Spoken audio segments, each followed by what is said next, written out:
Today I'd like to share my notes on a Star Trek novel that I was going to write, but never did. I don't have the time now with the comic books I'm working on, so I'll share my ideas now.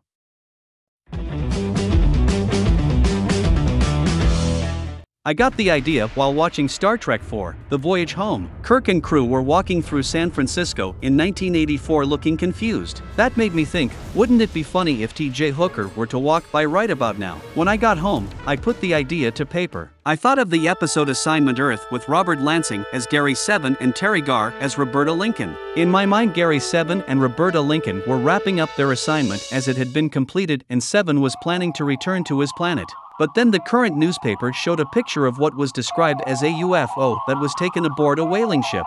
Seven recognizes the ship as a Klingon bird of prey, which shouldn't exist in this time period. He informs Roberta that they have one more mission before closing up shop. He and Roberta head to San Francisco, where he sees, on a local news channel, T.J. Hooker receiving a medal for some good deed or another, and he thinks he's seeing a Captain Kirk that's been displaced in time. Long story short, somehow, Gary Seven finds T.J. Hooker, and he, along with Roberta Lincoln, bring Hooker to the 23rd century in an effort to restore the timeline.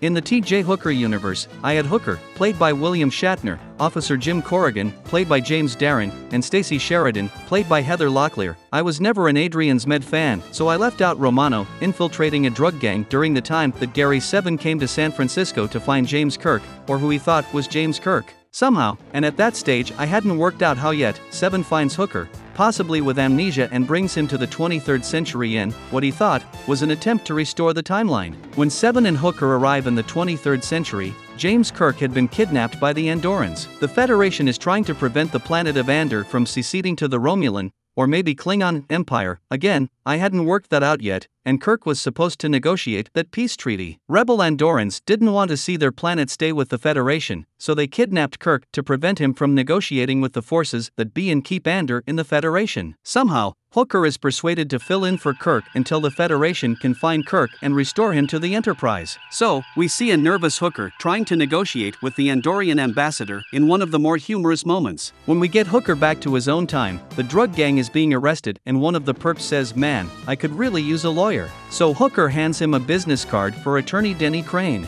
William Shatner's character in Boston Legal. That was a look at my notes for the unfinished novel for Captain Kirk meets T.J. Hooker. What did you think? Would you like to see that kind of a team-up?